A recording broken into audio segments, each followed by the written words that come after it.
Let me get this set up real quick because I just, okay, goodness. Okay, so what's up? And we back. This is BJ, your favorite person, your favorite content creator, your favorite DJ, and we are back. And your favorite barber, because that's what this video is all about.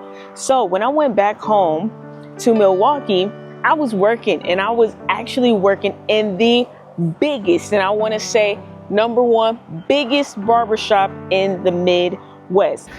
Yo, Milwaukee, we out here and we deep come through to G's Clippers and get cut. Look. Now, if you from the States, you already know how big the Midwest is. I worked in a barbershop that housed 25 barbers.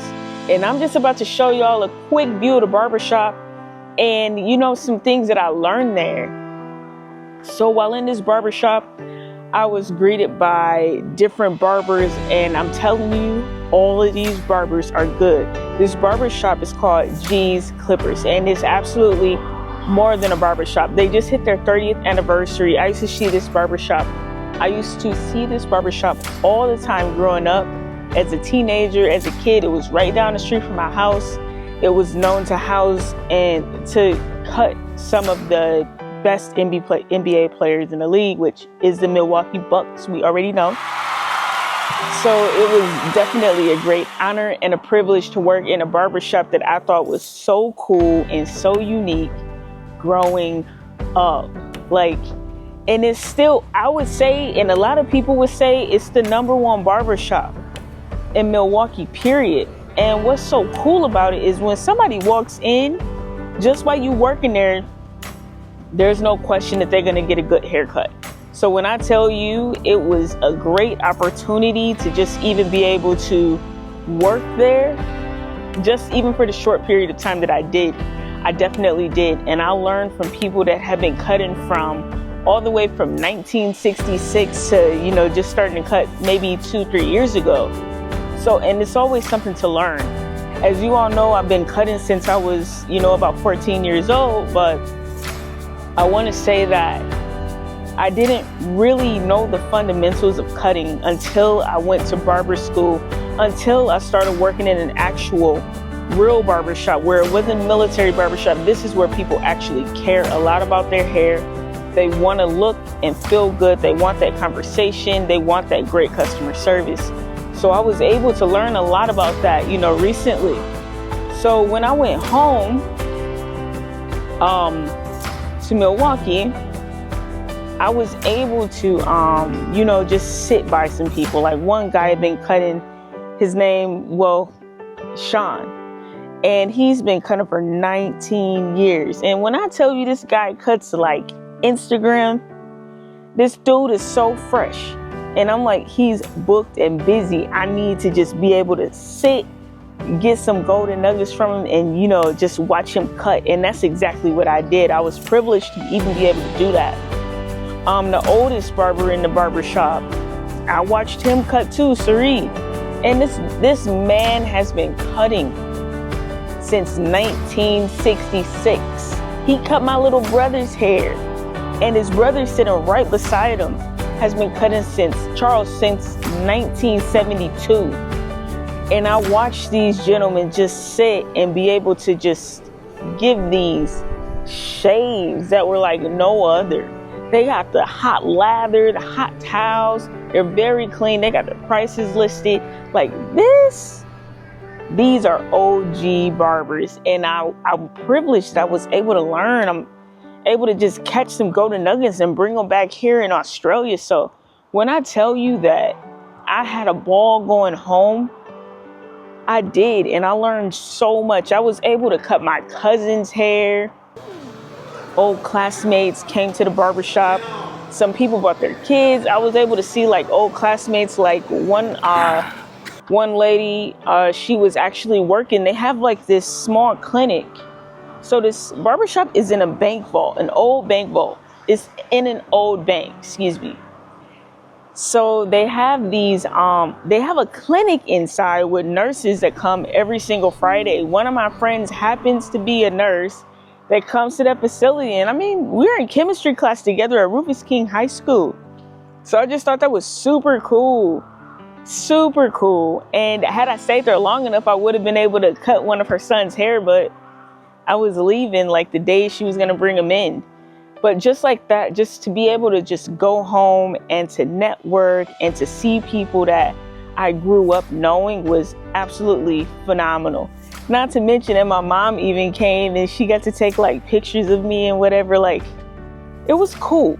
And I'm definitely, you know, I'm honored that I even got that time to just be able to do stuff like that, because I never thought in a million years that I would be able to do it. So when I was initially going, I was like, man, I need to work. I want to work. I want to just do something different. It's dead smack winter. So my cousin hit me up. He was like, what do you want to do? And I was like, I want to just work in a barbershop. So he sent me pictures of the barbershops that he was recommending and phone numbers. And he was like, hey, just say that I sent you and you'll be all right. So I'm hitting these people up. Nobody's responding. So I'm like, man, like, okay. And I'm hitting them up directly from my Instagram. So I'm like, okay, like, this is going to be a bit harder than I thought. Because in Australia, it's just, I probably look like a barber and it's a lot easier to get in because I look like a barber. And they can see my work. I can just do a trial and bam. But in Wisconsin, in the States, in a Midwest period, it was a lot harder. So my cousin told me, he was like, you know what? I don't like that. He was like, you're going to work at the biggest barbershop in the Midwest. He's like, you're going to work at G's. And I'm just like, man, that's going to be hard to get into. I've looked at this man's Instagram and all of that. And I'm just like, man, I don't know. One day I'm sitting at home. My cousin's like, hey, call this number. This is G. You should be working there. Called him. He was like, hey, you got an Instagram? Where you coming from? All my details. He was like, come in tomorrow. I went in. He didn't recognize me. Because, I mean, you don't put pictures of yourself on your barber page like that. So he finally saw me because I messaged him like, hey, I'm here just letting you know. And he was like, oh, hey. He was like, pretty much like, you can cut. Thanks for coming out. You start... not today, but you can start tomorrow. So I'm like, whoa, tomorrow? I was super geeked, and the entire time that I was there, it was just different. Like, the barbershops here, compared to that, and mind you, G's is definitely more than a barbershop, but the barbershops here are nothing compared to that. And this is being nice by even saying they're nothing. Like, an example, I never had to leave the barbershop for lunch if I didn't want to. I got so many plates of food. A man walking around with jerk chicken, with ribs, with dirty rice and all kinds of stuff. Hot plates delivered. A lady, I think her name was Tanya or something like that. She was walking around and she had hot plates. Big, huge baked potatoes, load of baked potatoes with seasoned food. I miss that barbershop so much, especially when it comes to the food. Like, I'm telling you, it's more than a barbershop. It's what you see on TV. People walking around selling, you know, like products, even socks, jackets. You have the clipper man that's going around with all the barber essentials. Like, when I tell you, it's different. And something that I really learned from there is the grind. So working at the barbershop that I work in the mall, you don't really have to grind because the barbershop's been there for a few years. So the customer base knows that it's there and you get the customers that you get. But this barbershop showed me that I had to make business cards, electronic and physical copies for the older people, because that's what you do. You grind. And the customer service there is 100% better, because it's just like, I need you as much as you need me. You are, you know, it's different. So a big shout out to G for even allowing me in his barbershop. And I can't wait. Like, if I can open up my own barbershop, just a little bit like that one, but like how I want to do it, man, I'd be so proud of myself. So proud, because I'm telling you, it's a burn inside to just do amazing in everything that I do.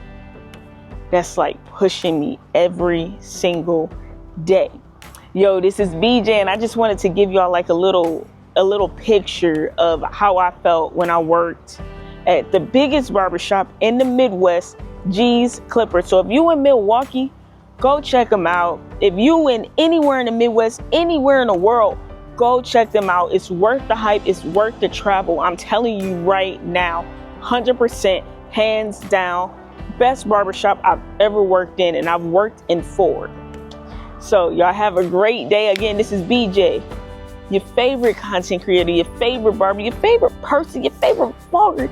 Get in here because we posting every day consistently. Peace.